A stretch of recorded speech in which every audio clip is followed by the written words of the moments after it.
오늘은 사사기 16장의 말씀을 가지고 사사다움, 성도다움, 사사다움, 성도다움이라는 제목으로 함께 하나님 말씀을 나누도록 하겠습니다. 사사 삼손의 인생은 구별됨으로 시작됩니다. 마음대로 먹을 수도 없었고 또 자기 뜻대로 머리카락을 자를 수도 없었지요. 이 모두는 내적 구별됨의 외적인 표현입니다. 그릇이 있어야 내용물이 담기듯 하나님은 나실인이라고 하는 그 외형적 형식을 통해서 하나님의 뜻을 삼손에게 담기를 원하셨습니다. 그런데 삼손은 외형을 버렸고 또한 외형을 버림으로 말미암아서 그 내용물도 다 쏟아버리고 맙니다. 딥나에서의 잔치는 결혼 예식이었습니다. 예수님의 첫 이적이 일어났던 가나 혼인잔치를 한번 생각해 보십시오. 혼인잔치에서 신랑이 술을 먹지 않는 것은 선뜻 상상하기가 어렵습니다. 일주일 동안 진행되는 혼인잔치에서 아마도 삼손은 술을 마셨을 것입니다. 나실인의 규정을 어긴 것이지요. 그러나 마시고 먹는 것은 입으로 들어가면 그만이기에 그 순간만 모면하면 티나지가 않습니다. 그리고 삼손은 죽은 시체를 만져서는 안 됩니다. 그럼에도 불구하고 그는 서슴지 않고 젊은 사자를 죽여서 사체를 스스로 만들어 버립니다. 그 후에 그 사체를 만져서 거기에서 꿀을 떠 먹게 되지요. 젊은 사자를 죽이고 죽은 사자로부터 꿀을 떠 먹는 것은 오직 삼손만 알고 있습니다. 그래서 그가 말하지 않는 한 아무도 알 수 없는 것이죠. 그래서 수수께끼로 이 문제를 내기도 했던 것입니다. 그러나 이 역시 나실인의 규정을 어긴 것입니다. 이제 그에게 남은 것은 누가 봐도 알 수 있는 나실인의 표시인 긴 머리카락 뿐입니다. 삼손은 그것으로 여전히 자신이 나실인의 서원을 지키고 있다고 생각했습니다. 마치 그럴듯한 가운을 입고 단위에 서는 것으로 자신의 모든 허물이 감추인 것으로 생각하는 성직자처럼 말이죠. 그리고 또한 근엄한 표정과 신분을 휘장 삼아 서 있는 권력자들처럼 삼손은 자신의 긴 머리로 자신의 나실인됨을 감추고 있었던 것입니다. 이미 나실인으로서의 서원은 깨졌습니다. 그러나 삼손은 그렇게 생각하지 않았던 것이죠. 자신이 낸 수수께끼에 자신의 발목이 잡혔을 때 그는 하나님이 주신 능력으로 아스글론 사람들을 쳐 죽이고 노력하여 해결합니다. 블레셋 땅 한가운데 들어가 가사에서 기생과 함께하던 그 밤 가사의 사람들이 잡으러 오자 그는 성 문짝들과 문설주와 빗장을 뜯어 헤브론 앞산 꼭대기에 갖다 놓습니다. 그리고 들릴라의 품에 안겨 맞게 된 위기 속에서도 삼손은 자신의 잔꾀와 힘으로 벗어납니다. 위기에서 벗어나면 벗어날수록 삼손은 더 대범해지고 더 막무가내가 됩니다. 여전히 위기 속에서 발휘되는 자신의 능력을 보며 자신은 나실인이라고 이스라엘의 사사라고 삼손은 생각했습니다. 삼손이 얼마나 막무가내였는지를 알 수 있는 것은 그가 자신의 이 모든 능력을 오직 자신만을 위해서 사용한다는 사실에서 알 수 있습니다. 이전에 다른 사사들은 이스라엘 민족을 위해 능력을 사용했습니다. 그러나 삼손은 자신의 욕망을 따라 선택하고 또 위기에 처하면 자신의 능력을 발휘해 탈출합니다. 삼손은 힘도 수수께끼를 낼 정도의 지혜도 모두 사사롭게 자신의 삶만을 위해서 사용합니다.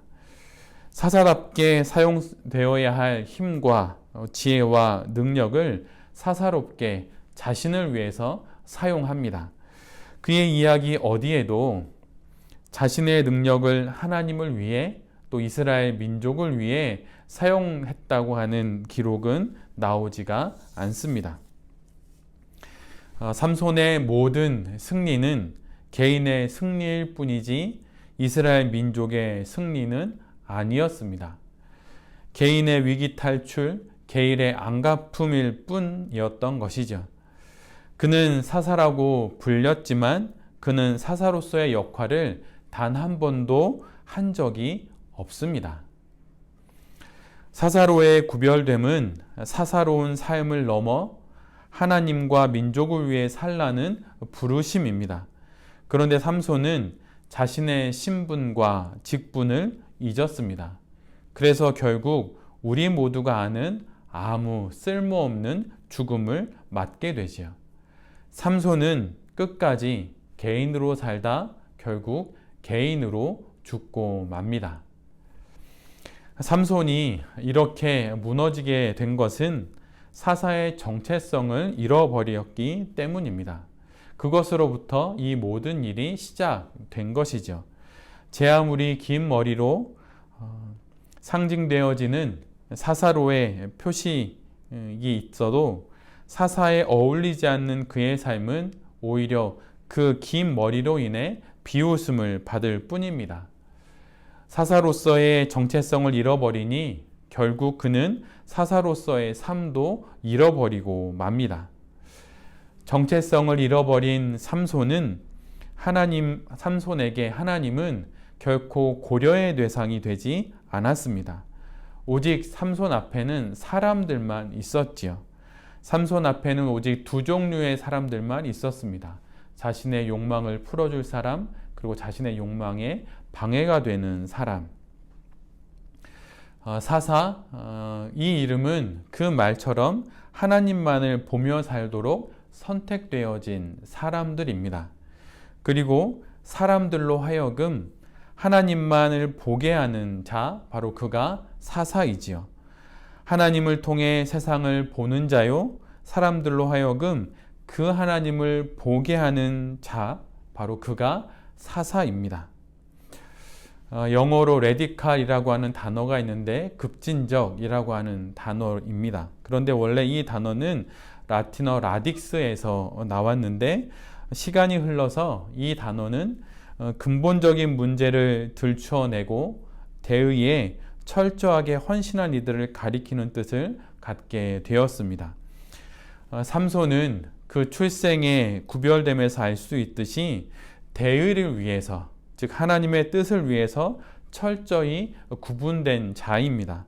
하나님의 뜻을 세상에 들추어내어서 사람들로 하여금 하나님을 보게 해야 하는 것, 그것이 바로 삼손이 맡고 있는 삶의 운명이었다고 하는 것이죠.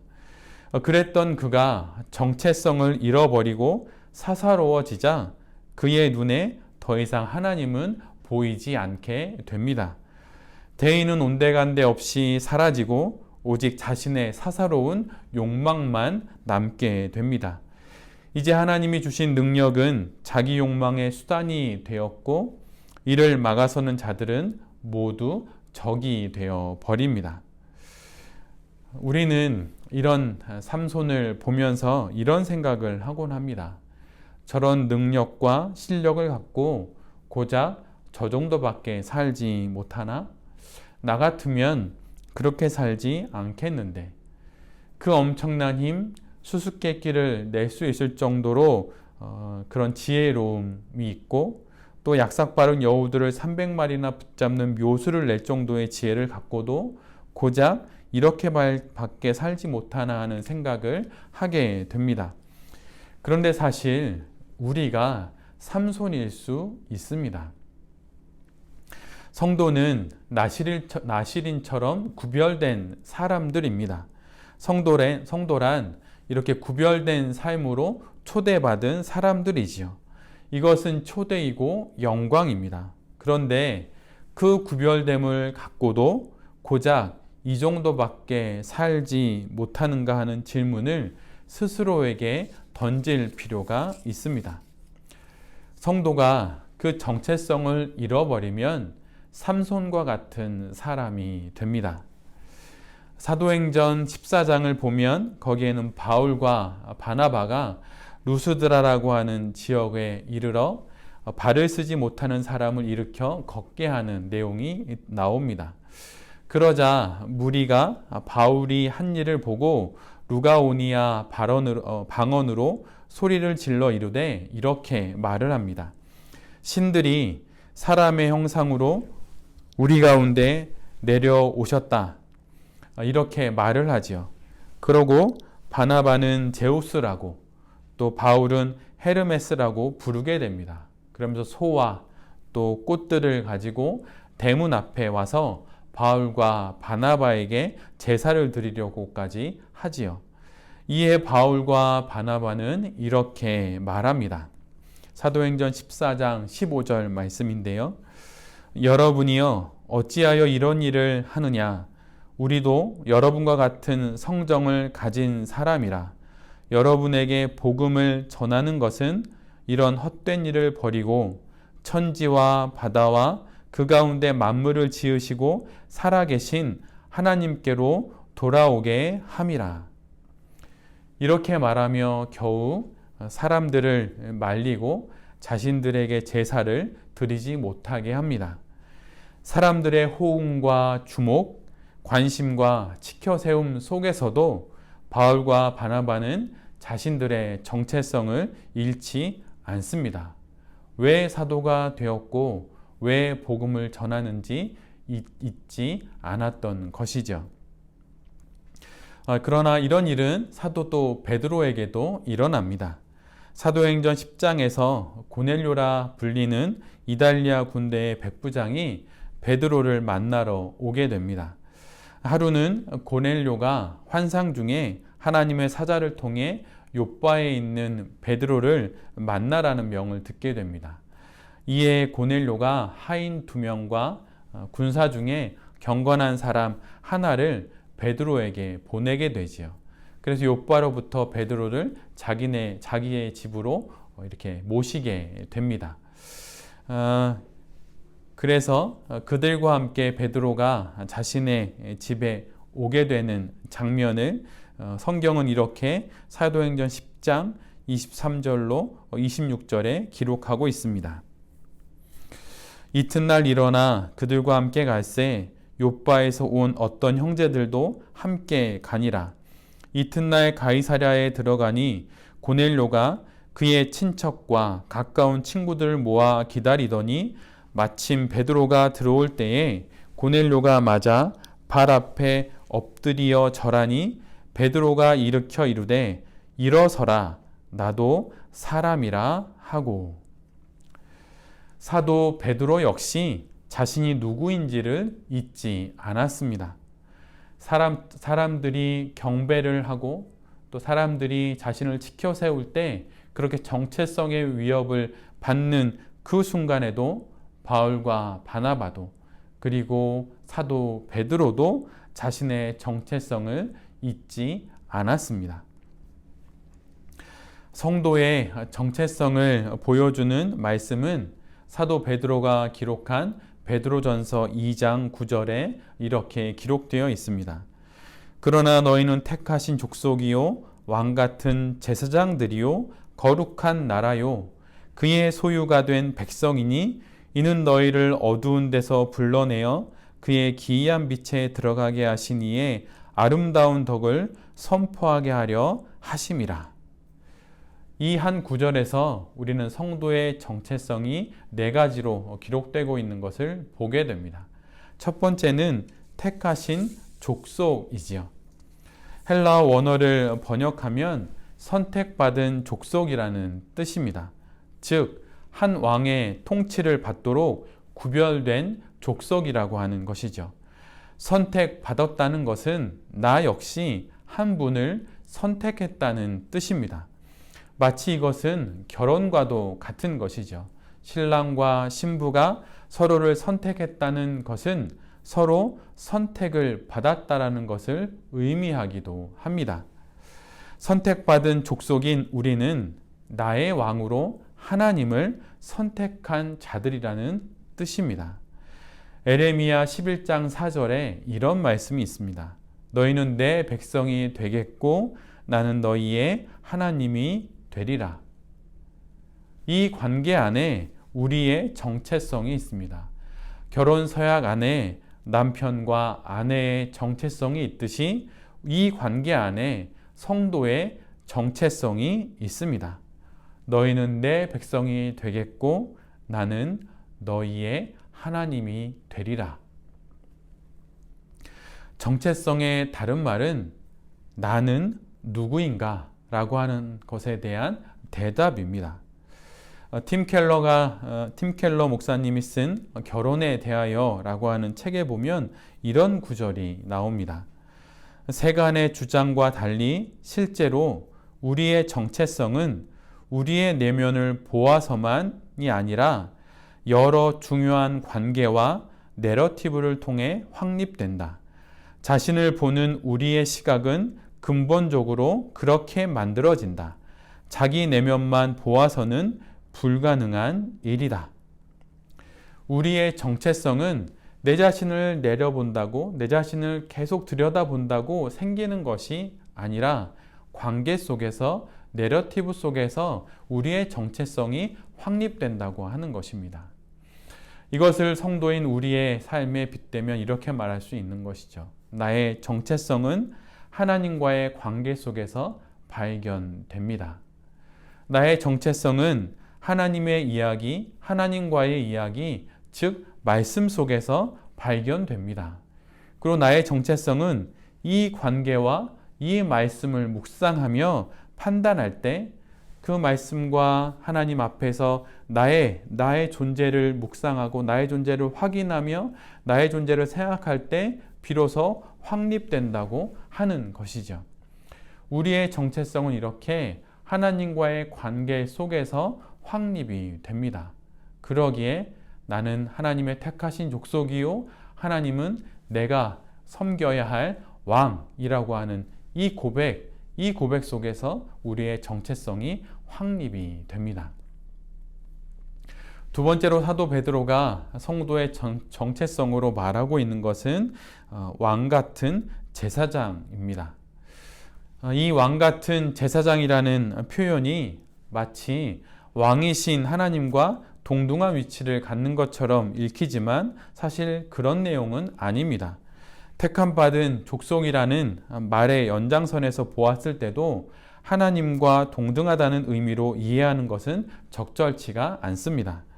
왕 같은 제사장, 이 말의 원어를 보면 이 문구는 왕 같은 제사장이라고 번역될 수도 있지만 또한 왕의 제사장이라고도 번역될 수가 있습니다. 그러기에 성도는 왕의 제사장이기도 합니다. 하나님의 제사장으로 이 세상에서 살아가는 것이죠. 이 말씀이 종교개혁 시기에 만인 제사장 교리의 성경적 근거가 되기도 했습니다. 가톨릭 교회의 사제만이 제사장이라고 생각했지만 신약 성경의 가르침을 통해 구원받은 모든 성도들이 하나님의 제사장이 되었다는 교리를 바로 이 말씀에서 발견하게 된 것이죠.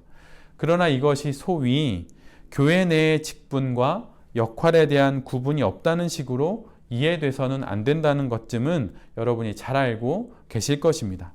그리고 이 교리가 교회 안에 무질서의 원인과 빌미가 되는 것은 마틴 루터가 이 교리를 설파한 취지를 소견에 좋은 대로 이용한 것에 지나지 않지요.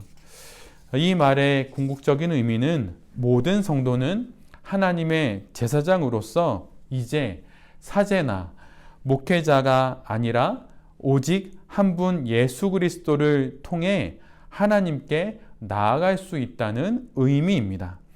예수님만이 우리의 하나님과 우리 사이에 유일한 중보자이십니다. 이것이 십자가에서 돌아가실 때 휘장이 찢긴 것으로 증거되었지요. 여기서 우리는 내가 하나님의 제사장으로 성별되었음을 기억해야 합니다. 그리고 또한 내가 제사장으로 마땅한 삶을 살고 있는지 뒤돌아봐야 합니다. 제사장은 하나님께 드리는 제사, 예배를 위해 성별된 자들이지요. 그런데 정작 하나님을 예배하는 자리로 사람들을 안내하면서 자신은 그런 삶을 살지 않는다면 그것은 바른 성도의 정체성을 가진 자라고 할 수 없을 것입니다. 엘리 제사장의 자녀들을 보십시오. 사무엘의 자녀들을 보십시오. 그들은 거룩한 하나님의 제사장으로 성별되어서 그 기능은 어떻게든 담당했지만 정작 본인이 하나님의 제사장임을 잊었습니다. 정체성은 사라지고 기능만 남게 된 것이지요. 그러다 그들이 어떻게 됩니까? 그들 모두 죽임을 당합니다. 삼손의 결말과 같은 결말이지요. 그 좋은 제사장 가문이라는 조건에서 이렇게 됩니다. 왕의 제사장으로서 자신의 신앙과 또 생활을 뒤돌아 보십시오.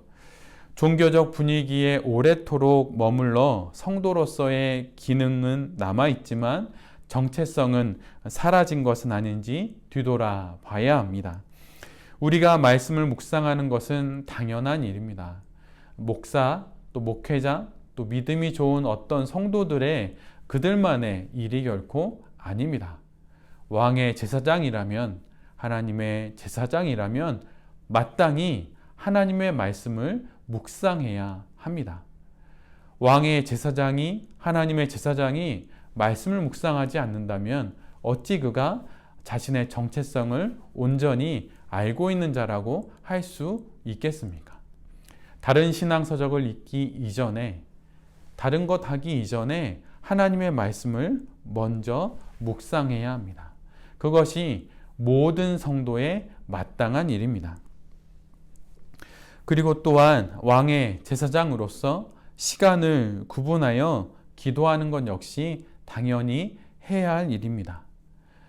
목회자 그리고 기도를 사모하는 어떤 사람들, 그들만이 기도를 하는 것이 아니라 왕의 제사장으로 구별된 성도라면 그 누구나 시간을 구별하여서 기도를 해야 하는 것입니다.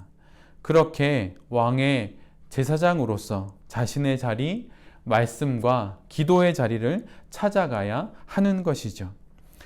여러분의 신앙을 어떤 교회나 어느 목회자에게 맡기지 말고 오직 예수 그리스도에게만 맡기십시오. 그리고 자신의 신앙에 스스로 책임을 지십시오.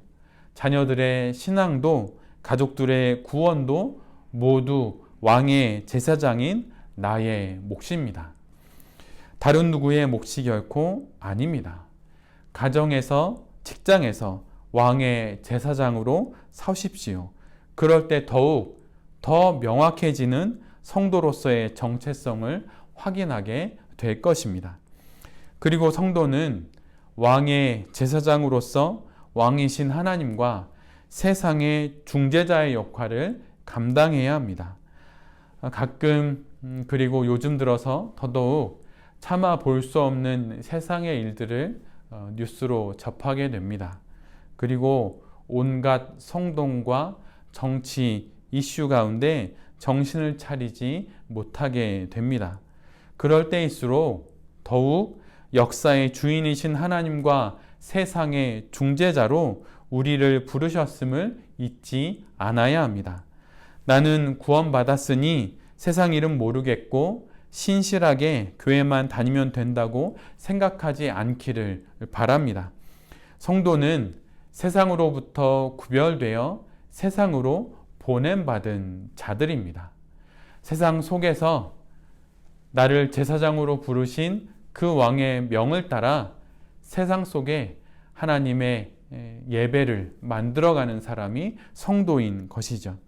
세상을 하나님 나라 되게 하는 그 부름에 내 자신이 제사장으로 부름받았음을 기억하는 우리 모두가 되기를 간절히 빕니다.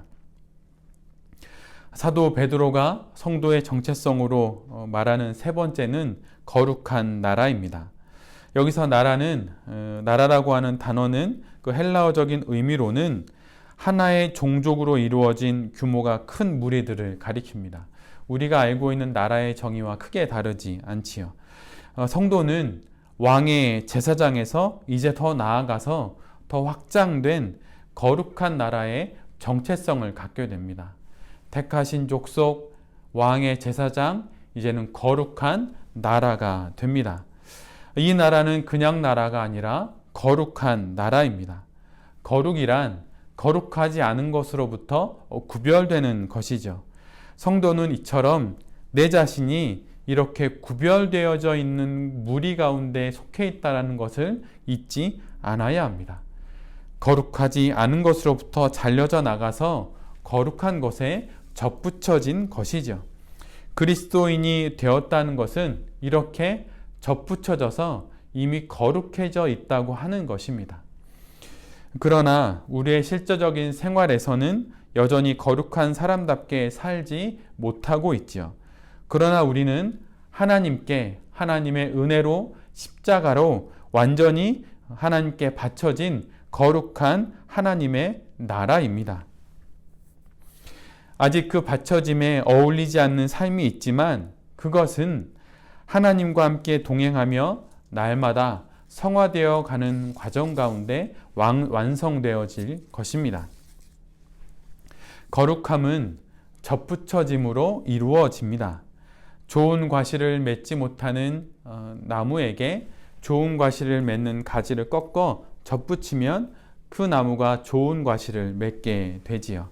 이렇게 우리가 하나님께 이미 접붙여져 있습니다. 이것을 알고 그 삶을 살아야 합니다. 이미 접붙여져 있습니다. 접붙여지기 위해 우리가 거룩한 삶을 사는 것이 아니라 이미 택하여 구별되었고 왕의 제사장이 되었고 거룩한 나라가 되었기에 이제 오늘 여기서부터 거룩한 나라로 살면 됩니다. 가끔 제 자신과 또 성도님들을 향하여서 이렇게 말해주고 싶을 때가 있습니다. 죄에 대한 두려움으로 안절부절하다 아무것도 하지 못하고 이렇게 주저앉아 있지 말고 차라리 뭐든지 하라고. 그러면 거기서부터 뭔가 시작될 테니 말입니다. 차라리 무엇인가를 하다가 죄를 짓는 것이 아무것도 안 하며 가만히 있는 것보다 낫다고 말씀드리고 싶을 때가 있습니다.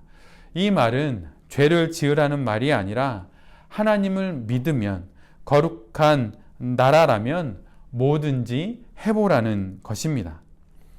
그리고 구원의 불안증에 걸려 오도 가도 못하다 결국 가만히 있기보다는 차라리 교만을 떨더라도 무엇인가를 해보기를 여러분에게 권합니다. 교만하여 무너진 그 자리에서 뭔가 다시 시작될 것이기 때문입니다. 여러분 가슴을 펴십시오. 그리고 다시 용기를 내십시오. 그리고 삶을 거룩한 나라로 살아가십시오. 우리는 거룩한 나라입니다. 거룩한 척 하지 말고 오늘 여기서 거룩한 나라의 삶을 시작하십시오. 뭐든 하십시오. 그러면 그 나라의 왕이신 하나님께서 우리를 만지실 것입니다. 그래서 성경이 그토록 두려워하지 말라라고 말을 하는 것이죠. 여러분 두려워하지 마십시오. 우리는 거룩한 나라입니다. 거룩하기 위해 접붙여지기 위해 노력하는 것이 아니라 이미 거룩한 나라이니 거룩한 삶을 바로 오늘 여기서부터 살면 됩니다. 이것이 바로 거룩한 성도로 구별된 우리의 정체성입니다. 네 번째로 사도 베드로가 말하는 성도의 정체성은 그의 소유가 된 백성입니다.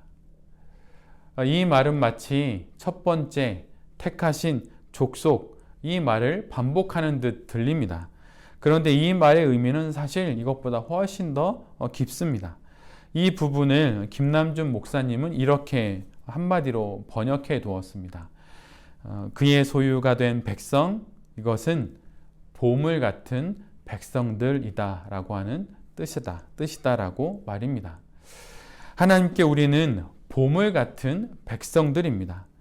그냥 너는 내 것이다 말하는 것이 아니라 너는 나의 소중한 보물이다 라고 말하는 것입니다.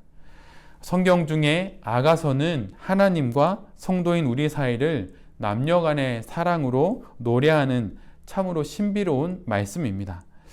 이 아가서를 설교할 때마다 또 그리고 설교할수록 그 신비가 정말 깊다라는 생각을 많이 하게 됩니다. 그런데 하나님께서 우리를 그렇게 불러주시는 것입니다. 너는 나의 보물이다. 너는 나의 사랑이다 라고 말이지요. 하나님에게 우리는 소중한 보물입니다. 어느 신이 인간을 이렇게 부르겠습니까? 이 보잘것없는 나를 보물이라고 어느 신이 부르겠습니까? 이 말씀은 마치 이런 말씀을 생각나게 합니다. 너는 나의 뼈 중에 뼈요 살 중에 살이다. 이것이 우리의 정체성입니다. 저 높은 왕의 보좌에서 나를 택하신 족속이라고 부르고 나를 성별하여서 하나님과 세상 사이의 왕의 제사장이라고 부르시고 또한 이런 나를 거룩한 나라라고 부르시고 나아가서 우리를 너는 나의 소중한 보물과 같은 백성이다라고 부르시는 이 부르심이 바로 우리의 정체성입니다. 족속에서 제사장으로 그리고 거룩한 나라로 넓어지고 넓어지더니 다시 좁혀져서 우리가 하나님 손에 들린 소중한 보물과 같은 존재라고 사도 베드로는 우리의 정체성을 우리에게 일깨워 줍니다. 이것이 바로 성도인 우리들의 정체성입니다. 이 정체성을 알고 있다면 어찌 사사로운 인생으로 삼손처럼 우리의 이 한 번뿐인 인생을 어떻게 낭비하며 살 수 있겠습니까? 이 시대의 사사다움은 성도다움입니다. 성도로서의 정체성을 잊지 않고 기억하며 자신의 삶을 살아가는 것이 이 시대의 사사다움입니다. 이 말씀을 마음 깊이 새기고 내게 주어진 이 인생을 하나님과 더불어 아름다운 사사로 살아가는 아름다운 성도로 살아가는 모든 성도님들이 되실 수 있기를 간절히 빕니다. 이 말씀을 듣는 성도님들과 또 이 말씀을 전하는 제 자신이 성도답게 살다 하나님 나라에 이르게 되는 그 은혜를 누리게 되기를 간절히 기도드립니다. 제가 기도하겠습니다. 주님, 사사로 구별되어 살아야 했던 사사기의 마지막 사사인 삼손의 죽음을 봅니다. 사사의 정체성을 잊고 살다가 결국 하나님이 주신 그 능력으로 아무짝에도 쓸모없는 인생을 산 그를 다시 봅니다. 주님, 혹시 구원받은 저희가 삼손과 같지 않은지 돌아봅니다. 이 시대의 사사다움이 성도다움임을 깨닫습니다. 성도의 정체성을 잊지 않고 택하신 족속으로 왕의 제사장으로 거룩한 나라로 당신의 소유된 보물로 살아가게 하여 주시옵소서. 주님, 우리를 인도하여 주시옵소서. 예수 그리스도의 이름으로 기도드립니다. 아멘.